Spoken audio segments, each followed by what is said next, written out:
하나님의 말씀은 요한복음 16장 12절부터 15절까지 한 절씩 교독하시겠습니다. 내가 아직도 너희에게 이를 것이 많으나 지금은 너희가 감당치 못하리라. 그러나 진리의 성령이 오시면 그가 너희를 모든 진리 가운데로 인도하시리니 그가 자유로 말하지 않고 오직 듣는 것을 말하시며 장래일을 너희에게 알리시리라. 그가 내 영광을 나타내리니 내 것을 가지고 너희에게 알리겠음이니라. 무릇 아버지께 있는 것은 다 내 것이라. 그러므로 내가 말하기를 그가 내 것을 가지고 너희에게 알리리라 하였노라. 아멘. 예수를 믿는 사람들이 가장 많이 듣고도 또한 알 것 같으면서 잘 이해가 안 되는 말씀이 진리입니다. 진리가 무엇인가? 예수를 시문하던 빌라도는 진리가 무엇이냐고 물어봤습니다. 그가 물어봤지만 주님은 아무 말씀도 하지 않으셨다고 성경에 기록되었습니다. 그러나 그분이 잠잠하신 것이 아니고 그가 이 땅에 오셔서 요단강에서 침례받으시고 그분이 말씀하시고 행하시고 가르치시고 마침내 십자가에 죽으시고 사흘 만에 부활하시고 하늘에 오르신 것, 그 전부가 다 진리예요. 부활도 진리요, 하나님의 아들이 사람으로 오셔서 대신 우리의 피 흘려 죽으시고 구원하심도 진리요, 예수의 이름이 진리요, 그의 보혈이 진리요, 그의 살과 피가 우리에게 생명 된다 하신 말씀도 진리이지만 사람들이 그렇게 많은 말씀을 듣고도 여전히 깨닫지 못한 것을 성경에서 볼 수가 있습니다. 일찍이 밤에 예수께 나왔던 니고데모, 그 사람은 바리새인이었습니다. 유대인의 지도자였습니다. 신앙의 지도자, 종교 지도자로서 그는 다른 사람에게 손색이 없어요. 하나님을 섬기고 성경을 아는 데에는 빠지지 않은 사람이었습니다. 그러나 그가 예수님 말씀에 물과 성령으로 거듭나야 한다, 이 말씀 앞에 그는 꽉 막히고 말았습니다. 그래서 거듭나는 게 뭡니까? 다시 모태에 들어갔다가 나와야 됩니까? 라고 얘기함으로써 그가 얼마나 주님 말씀과는 거리가 멀고 주님이 말씀하신 뜻을 이해하지 못했는가를 볼 수가 있습니다. 예수께서 예수 그리스도의 생애, 곧 자신이 생명의 떡이라는 것을 말씀하시면서 내 피를 받아 마시라, 내 살 받아 먹으라고 말씀하실 때에 사람들은 이 말씀을 깨닫지 못했습니다. 저가 뉘기에 자기 살을 능히 주어 먹게 하겠는가? 결국은 주님의 말씀, 곧 내 피를 마시고 내 살을 받아 먹는 자는 생명을 얻었고 나를 보내신 이로 말미암아 내가 사는 것 같이 나를 먹는 그 사람도 살리라. 이 말씀 앞에 그들은 드디어 두 손을 번쩍 들었어요. 이 말씀은 심히 어렵도다. 그래서 많은 사람들이 예수를 떠나가니라고 요한복음 6장에 기록되어 있습니다. 그런가 하면 예수를 떠나가는 정도가 아니라 요한복음 8장 40절에 보면은 예수께서 진리를 말씀하심으로 그들은 예수를 죽이려고 했어요. 이렇게 진리 앞에서 여러 가지 사람들의 반응을 성경은 소개하고 있는데 공통점은 뭐냐면 그들은 진리를 알지 못한다. 알지 못하기 때문에 엉뚱한 말하고 알지 못하기 때문에 예수를 떠나고 결국은 알지 못하기 때문에 예수를 죽인 자가 되었어요. 오늘날도 2000년 전과 별반 다르지 않다 생각합니다. 여러분이 교회 나오신 지가 이 가운데는 수십 년 된 분도 있을 거예요. 그러나 거듭남이란 무엇인지, 또 과연 부활을 믿고 있는지, 그리고 내 죄가 사함받은 확신이 있는지, 내가 지금 당장 죽어도 저 하늘에 들어갈 확신이 있는지, 내 이름이 저 하늘나라의 생명록에 기록되어 있음을 믿는지, 주님이 나를 사랑하시는지 과연 알고 있을까? 물론 여러분 지식에서는 그 말에 대해서 나는 그렇다고 할 수 있을 것입니다. 내가 교회 다닌 지 얼마인데 그것도 모르겠습니까? 예수가 나를 사랑하심을 나는 알고 있습니다 라고 말할 것입니다마는 그것이 나중에 엄청난 혼란이 올 때가 있습니다. 다시 말해서 자기는 믿음이 있었던 것 같은데 한순간에 불신자와 별로 다를 바 없이 방황하고 당황해하는 자신을 얼마든지 우리 주위에서는 발견할 수가 있습니다. 예수님 말씀을 3년 동안 들었던 12제자 가운데에서 가룟 유다는 마침내 예수를 떠나버렸어요. 오히려 은30에 예수를 팔아 넘기고 예수를 잡으려 한 사람들, 그들의 앞장서서 겟세마네 동산에 계신 예수님을 찾으러 왔습니다. 한 제자는 십자가에 거꾸로 달려 순교하기까지 예수를 증거했지만 어떤 제자는 예수를 부인하고 예수를 죽는데 내주는 역할을 했다고 성경은 말하고 있습니다. 같이 12제자로 부름받아서 주님 말씀을 들었지만은 그러나 그들의 결국은 아침과 저녁처럼 밤과 낮처럼 판이하게 구별되고 말았습니다. 왜 그랬을까요?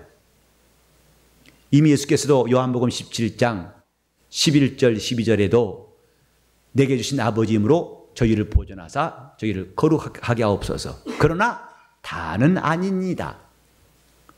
멸망케 하는 자는 제외되었습니다 라고 주님 말씀하셨어요. 같이 말씀을 들었지만은 그 말씀이 그에게는 해당 사항이 없다고 했습니다. 히브리서 4장 1절과 2절도 보니까 그러므로 우리가 저 안식에 들어갈 약속이 남아있을지라도 혹 너희 중에 미치지 못할 자 있을까? 조심하라. 저희도 우리와 같이 복음 전함 받은 자이나 그 말씀을 들은 자들이 믿음을 화합치 아니하므로 유익이 없었다고 말씀하고 있습니다. 이는 애굽에서 나온 이스라엘을 말하는 것인데 애굽에서 나올 때 20살 이상 장정만 60만 3,550명이었고 그들은 똑같이 모세를 통해서 하나님 말씀을 들었는데 곧 하나님이 약속하신 가나안 땅에 들어갈 것이다. 하나님 그곳을 허락하셨다. 이 말씀을 들었으나 그 말씀을 믿지 않은 사람들은 여호수아와 갈렙만 빼고 다 40년 동안 광야에서 그 시체가 엎드려졌어요. 안식에 들어갈 약속, 가나안 땅에 들어갈 약속이 남아있을지라도 그 말씀이 그들에게 유익이 되지 못한 것을 경고하면서 오늘날도 우리도 저 가나안 땅이 아니라 영원한 안식에 들어갈 약속이 남아있을지라도 그 약속이 너희 중에 미치지 못할 자가 있을까 조심하라 그랬어요.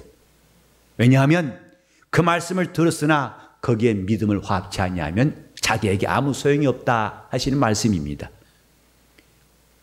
우리가 예수를 아는 것, 그래서 영생은 유일하신 참 하나님과 그의 보내신 자 예수를 아는 것이라고 했는데 예수를 아는 것, 그것은 내가 교회에 와서 설교 들어보니까 예수가 내 구주라 하더라. 그런가 보다. 그래, 인정한다.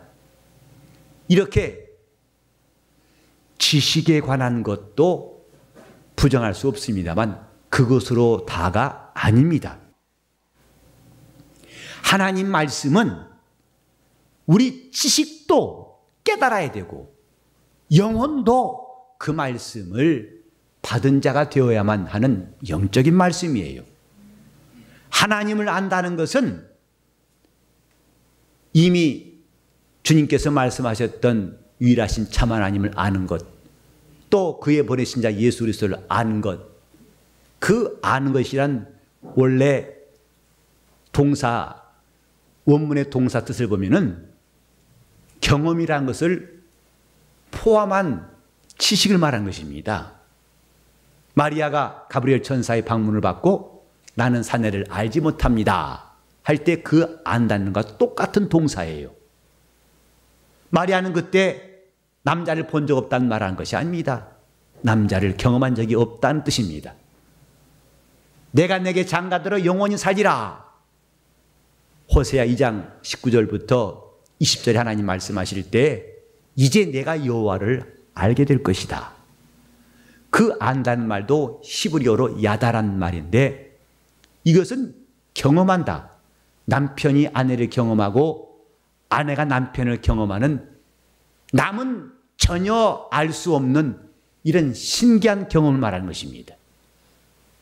그래서 우리가 예수를 아는 것, 곧 진리를 아는 것은 이성이 납득하는 정도로 끝난다면 자기 영혼의 유익은 없어요. 예수를 아는 것, 이것은 우리에게 매우 중요한 일인데 영생을 좌우할 수 있는 문제이기 때문입니다. 교회에 얼마 동안 나왔느냐가 중요한 게 아니라 진리를 아느냐, 이것이 내가 영생에 들어갈 수 있는지 없는지를 판가름할 수 있는 기준이에요. 우리는 진리를 아는 일에 대해서 관심을 가질 때 비로소 신앙생활을 제대로 할 수가 있습니다마는, 그러나 진리를 아는 일이 그리 쉽지는 않습니다. 다른 말로 하면 사람은 스스로 진리를 알지 못한다는 말이 옳을 것입니다. 어떤 사람은 공부를 많이 하고 헬라어와 히브리어를 공부해서 원어에 대해서는 매우 박식하여 이 말 뜻이 무엇인지를 남에게 설명도 하고 훌륭한 강의를 할 수 있다고 합시다. 그 지식은 맞습니다. 지식은 많이 도움이 됩니다. 그러나 그것이 자기 영혼에 진리가 들어온 것이라고 단정할 수는 없습니다. 왜냐하면 지식은 사람의 이성에 들어가서 이성으로 설득을 하지만 하나님의 말씀은 영으로 들어가서 그 영혼의 변화를 일으켜요. 그 말씀의 변화를 일으킬 때에 비로소 여러분과 저의 영적 생활이 시작되는 겁니다. 신앙생활의 변화, 누구나 다 갈망하죠. 사모하죠. 그런데 이것은 어떤 이상한 사람들이 유혹하는 것처럼 충격적인 방법을 통해서, 특별한 방법을 통해서 있을 거라고 생각하지 마시기 바랍니다. 그런 사람에게 허황된 방법으로 접근하는 일들은 지금도 우리 주위에 많이 있어요. 어떤 잘못된 데에서는 귀신을 체험하게 해서 대학 나온 엘리트들이 거기에 많이 쏠린 일이 있어서 거기서 많은 헌금도 강요하고, 그래서 지금도 우리나라 전국에 오면 큰 집들을 지어놓고 그 세력을 대학교도 세워놨어요. 근데 그 교리는 기독교, 유교, 불교 이런 여러 종교들의 몇 가지를 골라가지고 교리상으로는 훌륭하죠. 종합편이니까. 그런데 그들에게 귀신을 체험하는 프로그램이 있어요.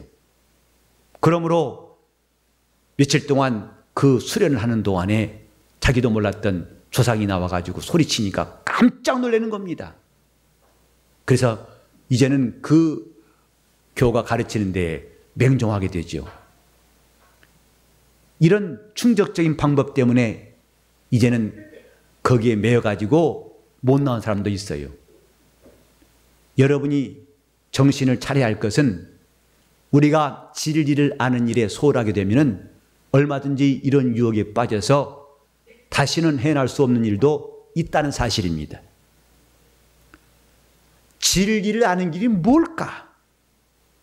진리는 사람들이 스스로 알 수 없는 하나님의 말씀을 말합니다. 그래 주님은 오직 성령이 임하시면,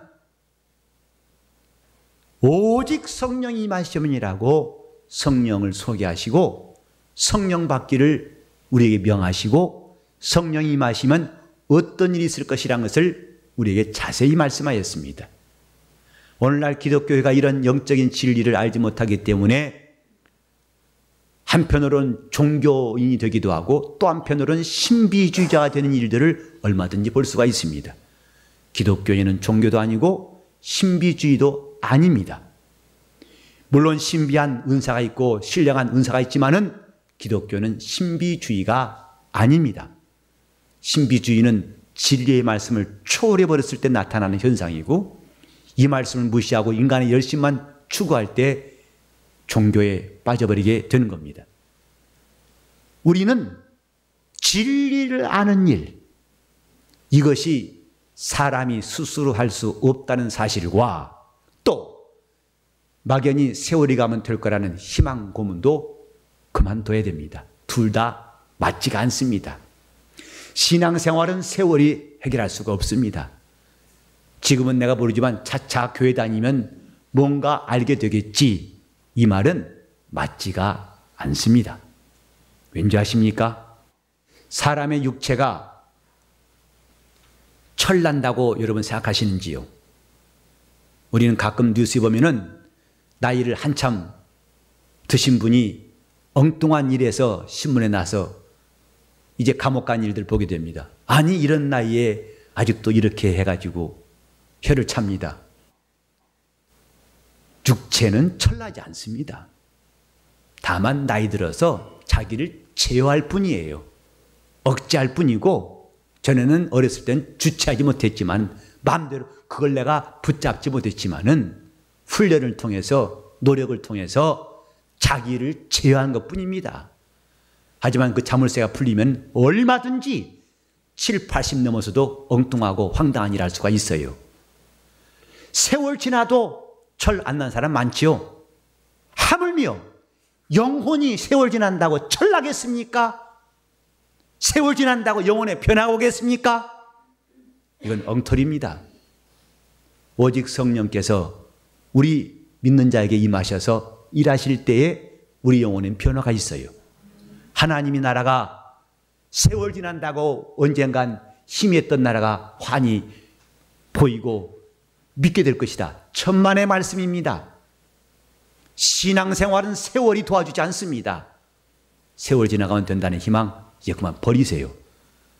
그래 성경은 성령을 받으라 하고 말씀하시고 성령이 오시면 너희를 모든 진리 가운데로 인도하시리라 하고 이 본문에 주님께서 말씀하신 겁니다. 성령이 오시면 너희를 진리 가운데로 인도할 것이다. 곧 사람이 스스로 진리에 이르지 못한다. 우리는 이것을 분명히 알아야 됩니다. 이미 성경에 아버지는 아들로 말미암아 알게 하셨고 아들은 성령으로 말미암아 알게 하신 것을 말씀하고 있습니다. 마태복음 11장 27절 이하에 보면은 바로 아버지 외에는 아들을 아는 자가 없고 아들과 또 아들의 소원대로 계시를 받은 자 외에는 아버지를 아는 자가 없습니다. 라고 하셨어요. 아버지는 오직 아들에 의해서 알게 하신 거예요. 하나님의 아들 예수는 오직 성령에 의해서만 알게 하신 겁니다. 즉 사람은 스스로 하나님을 알지 못한다. 그 누구도 예외가 없습니다. 인간이 똑똑치 못해서 하나님을 알지 못하는 것이 아니라 본래 하나님을 사람의 지혜로는 알 수가 없어요. 그래 바울은 고린도전서 1장에도 세상이 자기 지혜로 하나님을 알았더라면 영광의 주를 십자가에 못 박지 않았을 것이다 고 말했어요. 하나님을 스스로 알 수 있었다면, 그러니까 인간이 자기 지혜를 앞세워서 나는 하나님을 안다는 것이 얼마나 어리석은가. 그래 주님 말씀하시기를 마태복음 11장 29절 이하에 내게 와서 배우라 하셨어요. 나는 마음이 온유하고 겸손하니 내게 와서 배우라. 교회 생활을 여러분이 열심히 하시는 것, 예배 꼬박꼬박 나오는 것도 중요하지만은 또 한 가지 하나님 말씀을 배워야 됩니다. 그 말씀을 배워야만이 진리를 알 수 있어요. 내게 와서 배우라. 그리하면 너희 마음이 쉼을 얻으리니. 오늘날 교회마다 성경 공부가 많이 있고 가르치는 사람들이 많이 있습니다마는 어쩌면 그것이 지식의 축적만 된다면 무슨 의미가 있을까요? 우리가 성경을 알았다면 주님 말씀하신 대로 마음의 쉼을 얻을 수가 있어야 할 것입니다. 진리를 알았다면 주님 말씀하신 대로 자유를 누릴 수가 있어야 할 것입니다. 요한복음 8장 31절과 2절에 보면 너희가 내 말에 거하면 참 내 제자가 되고 진리를 알지니 진리가 너희를 자유케 할 것이다. 진리를 안다는 것은 지식이 있단 말이 아닙니다. 성경을 꿰뚫는 지식이 있단 말이 아닙니다. 그런 지식도 있어야지만은 실제로 영혼에는 놀라운 자유가 있어요. 여러분이 예수 사랑하심 다 믿으신 줄 압니다. 그러나 그걸 지식으로 알고 있는 사람에게는 그 이상 아무것도 없어요. 그래서 시험이 올 때 자기를 능히 이기게 할 수가 없어요. 왜? 지식일 뿐이에요. 성경 구절은 줄줄줄 암송하지만 그것이 진리를 아는 것이 아니고 하나님 우리를 사랑하신 이 진리, 이것을 알았다면 그 사람은 자유를 누릴 것이라고 말했어요. 사도행전 3장 19절부터 보면은 각각 예수 이름으로 회개하여 죄 없이함을 받으라. 그리하면 유쾌하게 된 날이 주께로부터 이를 것이요. 회개는 남들 앞에서 눈물을 흘리며 자기 죄를 자복하고 몸부림치는 것으로만 끝난다면 아무 의미가 없어요. 회개가 진리인 것은 회개하면 유쾌하게 된 날이 주께로부터 이른다는 사실입니다. 이래서 우리는 사람이 자기의 지적 기능으로 하나님을 아는 것과 그 이상 하나님이 진리를 알게 하신 것과 이 두 가지를 꼭 함께 기억하셔야 됩니다. 하나님이 알게 하신 것이 진리예요. 사람이 스스로 알 수 없는 것이 진리예요. 그러니까 아까 제가 설교 처음에 진리를 아는 것은 쉽지 않다고 하는 것은 사람이 스스로 알려고 하면 쉽지 않다는 뜻이고, 그러나 하나님이 우리에게 진리를 알게 하시면 이 세상에 학문을 배우고 연구한 것보다 더 쉽습니다. 그건 머리가 아프도록 공부해야지만 성령으로 진리를 아는 것은 머리가 아프지 않고 오히려 진리를 알수록 통쾌합니다. 이 묵었던 체증이 쑥 빠지는 것처럼 아주 기쁨이 있고 통쾌하지 머리가 아프지 않습니다. 저는 오늘 여러분들에게 이렇게 하나님의 진리를 아는 문제에 대해서 온 교회가 관심을 가지고 사모했으면 좋겠다는 말씀을 드리고 싶어요. 우리 모두 진리를 아는 일에 진리가 무엇이냐고 끝없이 남에게 묻고 방황하는 걸 그치고 진리가 무엇인지를 안다면 우리 영혼에 주어지는 변화와 그 역사는 참 놀라울 겁니다. 하나님이 내 영혼을 사랑하신 거 여기 계신 분들 중에 누구나 다 지식으로는 알아요. 그러나 성령께서 알게 하신 사람들은 과연 지식으로만 안 사람과 달라가지고 그 마음에 주를 사랑함이 있고 그 마음에 참 기쁨이, 그래서 그 어떤 것도 두려워하지 않고 담대히 주를 의지할 수 있어요. 요한일서 4장 18절에 보니까 사랑 안에 두려움이 없고 온전한 사랑은 두려움을 내어 쫓나니 두려움에는 형벌이 있음이라고 말씀했습니다. 우리가 그 사랑 안에 거한다면 두려움이 없다고 성경에 말씀했어요. 여러분이 하나님의 사랑받길 바랍니다. 그건 단지 머릿속에 그렇다 끄떡끄떡한 정도가 아니라 온전한 사랑이 두려움을 내어 쫓는 놀라운 영적 생활도 함께 있어야 한다 하는 이 말입니다. 온전한 사랑은 두려움을 내어 쫓나니 하나님이 내 영혼을 사랑하심을 우리가 알았다면 그 사랑은 두려움을 내어 쫓아버릴 것입니다. 그래서 죽음이 우리 앞에 닥친다 할지라도 그 죽음을 두려워하지 아니하고 우린 그 다음에 주님이 기다리시는 부활을 향해서 갈 것을 확신할 것입니다. 우리는 이렇게 진리를 아는 일이 얼마나 중요한가를 깨닫는 성도가 되어야 합니다. 영원히 진리를 아는 것만큼 중요한 일이 있을까요? 우리는 하나님 앞에서 사명자가 되려고 결심한 사람도 우리 주위에 많이 있어요. 그러나 사명자가 되려면 먼저 진리부터 알아야 됩니다. 내가 적어도 증거할 수 있는 진리가 있어야만이, 내가 받은 말씀이 있어야만이 남에게 줄 수가 있어요. 하나님 앞에서 우리는 진리의 사람, 먼저 진리의 사람이 될 때에 그 다음에 하나님이 나를 그의 일꾼으로 보내시기도 하고 여러 가지 일도 감당할 수가 있는 겁니다. 진리의 성령이 오시면 주님은 참으로 우리에게 이 말씀을 힘주어서 지금도 하신다고 깨달아야 됩니다. 왜?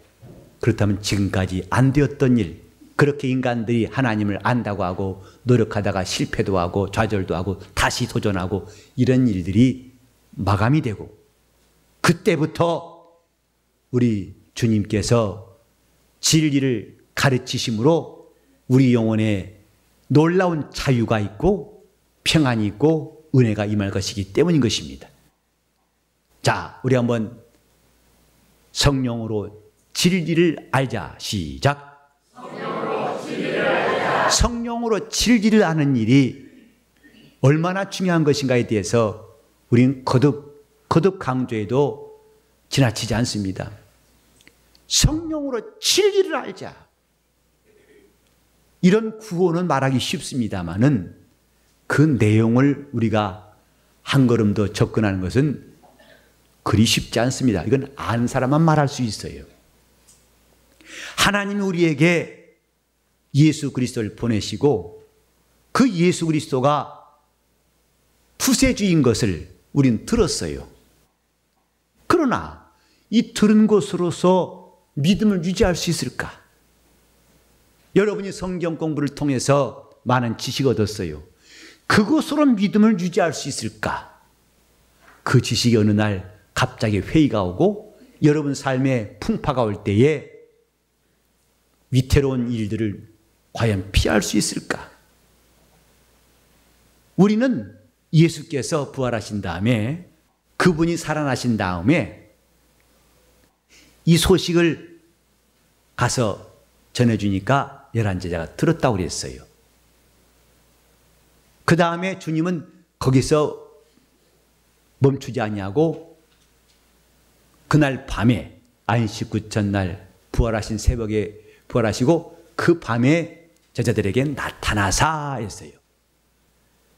그들이 예수의 부활한 소식을 듣고 믿었을 때에 주님은 됐다 하지 않고 그날 밤에 나타나사 주님 손을 보이시고 옆구리를 보이시더라고 말했어요. 그리고 주님은 그들에게 당신이 사신 증거들을 보여주셨어요. 40일 동안 그들과 함께 생활하시면서 함께 식사도 하시면서 또 밤새 그물질에도 고기를 잡지 못했던 제자들에게 오른편에 그물을 던지라 말씀하시니까 그대로 순종하여서 153마리의 고기도 잡게 되었어요.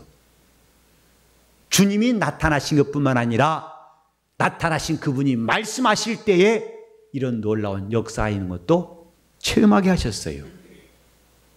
오늘 이런 성경 우리에게 뭘 말씀하는지 아십니까? 우리 신앙은 그저 귀로 들은 것으로만 머물 것이 아니라 듣고 믿은 것으로 머물 것이 아니라 믿었으면 그분이 나타나심을 사모하고 그분이 나타나심을 알았으면 점점 더 그분이 우리에게 함께 하신 증거들을 계속 가질 수 있어야 한다는 사실입니다. 믿음이 이렇게 점점 더 온전해지고 견고하게 되어 가야 하는 것이다 이 말이에요.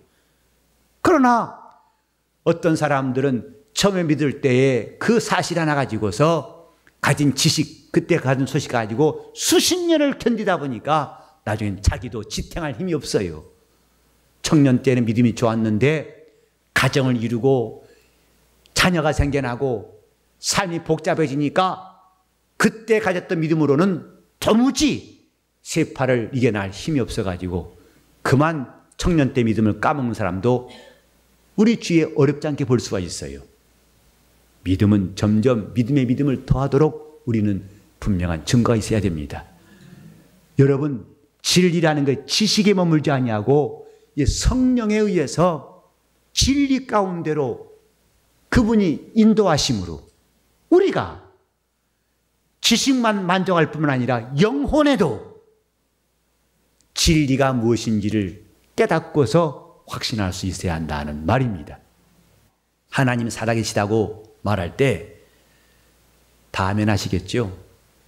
저 아프리카 가서 세미나 하다 보면은 그들이 더운 여름날 여러 시간 동안 말씀 듣는 게 얼마나 힘들겠어요. 더더욱이 찬송하느라고 1시간 반, 2시간 동안 열심히 땀 흘리고 이제 앉아가지고 말씀 들을 때에 그분들이 다 이해는 하지만 많이 졸아요. 졸다가도 그들을 바짝 깨우는 말이 있습니다. 하나님은 살아계십니다 하면 딱 깨가지고 아멘 하고 삐삐 휘바람 불면서 전 놀라서 처음엔 야유한 줄 알았어요. 근데 그게 뭐냐면 동의하는 뜻이에요. 맞다. 당신 말이 맞다.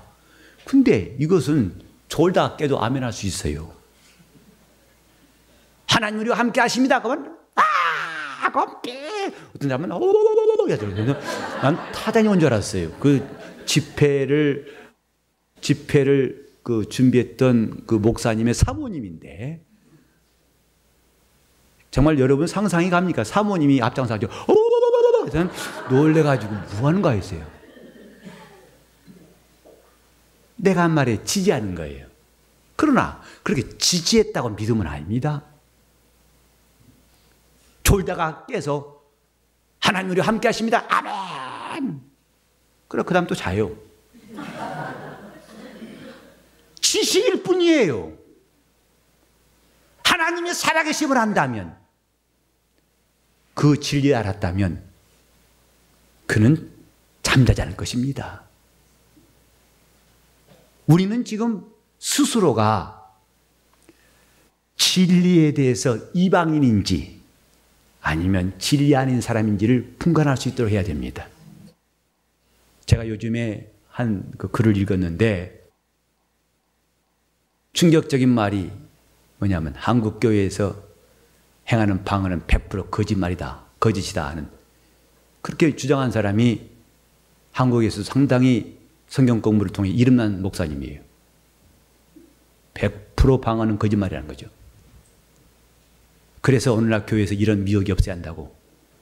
자, 또 한 사람은 저 미국에 있는 어떤 목사님이 쓴 글이었는데 오늘날 교회가 무너지는 두 가지 원인은 웅얼거림과 CCM 찬송이다. 그 웅얼거림이 뭔가 했더니 방언을 말하더라고요. 이것이 오늘날 교회를 병들게 하고 있고 또 CCM 찬양이 곧 그 사람 말을 이제 정확히 글 읽어보면은 전체를 비난하는 것은 아니고 이 강렬한 비트와 조명과 함께 사람들에게 분위기를 띄우고 그래서 열광하고 땀 뻘뻘 흘리고 열광하게 하는 그 분위기로서 이끌어가는 문제가 교회를 과연 건강하게 할 수 있느냐 이런 논지의 글이에요. 일면 공감한 부분도 있어요. 오늘날 교회들이 왜 이런 현상이 오는가? 하나님 말씀에 그들이 거한다면 이렇게 엉뚱하고 자극적인 일들을 원치 않을 겁니다. 제가 저 대만 세미나 갔을 때에도 어떤 신학교 학장이 세미나에 참석했었는데 그분이 시종나한테 묻는 것은 예언 문제였어요. 예언이라고. 왜냐하면 그 사람은 예언을 열심히 한 사람이고 그 대부분 다 집회 참석한 사람이 예언한 사람들이었어요. 예언을 받으려고 하고. 요새 예언 못하면 신뢰한 목사라고 취급받지도 못합니다. 전 세계 거의 예외가 없이 지역마다 좀 신뢰하다면 예언해야 됩니다. 여러분 그런 예언에 대해서 여러분이 경계하고 분간할 기준이 아십니까? 안 그러면 여러분 영혼도 혼란 속에 빠질 수밖에 없어요. 예언은 사사여라는 게 아닙니다. 성령께서 성령께서 과연 여러분의 하는 일에 대해 감시한다고 생각해 보세요. 정신이 바짝 날 겁니다. 자기가 나온 대로 말했다가 나중에 어떤 책임질 것인지. 그래서 베드로후서 1장 20절 이하에 보면 정의 모든 예언은 사사로이 풀 것이 아니라, 왜냐? 모든 예언은 성령의 감동을 입은 자들이 하나님께 받아서 말한 것입니다. 성령의 감동하심과 하나님께 받은 사실이 없다면 그 다음에 그 책임은 본인이 져야 되는 것입니다. 이런 영적인 혼란이 왜 오는지 아십니까? 진리가 없게 이래요. 진리가 없으니까 허탄한 말을 쫓고 신비한 현상에 기울어지면은 그때부터 영적인 문제가 걷잡을 수 없이 오게 되는 겁니다. 우린 너무 처져가지고 종교인, 마치 싸늘한 종교인도 아니고 마치 예배가 뜨거워서 펄펄 뛰어야만이 하나님 계시다고 말하는 그런 신비주의 쪽도 아니고 신령과 진정의 조화가 있는, 믿음과 은혜가 조화가 있는, 거룩함과 화평이 조화가 있는, 균형 있는 참 신자가 되어야 할 것입니다. 그를 위해서 주님은 우리에게 성령을 보내시고 그가 오시면 모든 진리 가운데로 우리를 인도하신다고 말씀했습니다. 오늘 저와 여러분은 어른부터 아이까지 우리 교회가 진리를 아는데 열심을 낼 수 있도록 하시기를 예수 이름으로 축원합니다. 진리의 말씀을 배우려고 합시다. 말씀 좀 배워서 그 지식만 쌓지 아니하고 성령께서 우리를 진리 가운데로 인도하심으로 약속된 대로 우리 영혼에 자유가 있고 생명이 있고 평안이 있는 우리 모두 될 수 있기를 예수 이름으로 축원합니다.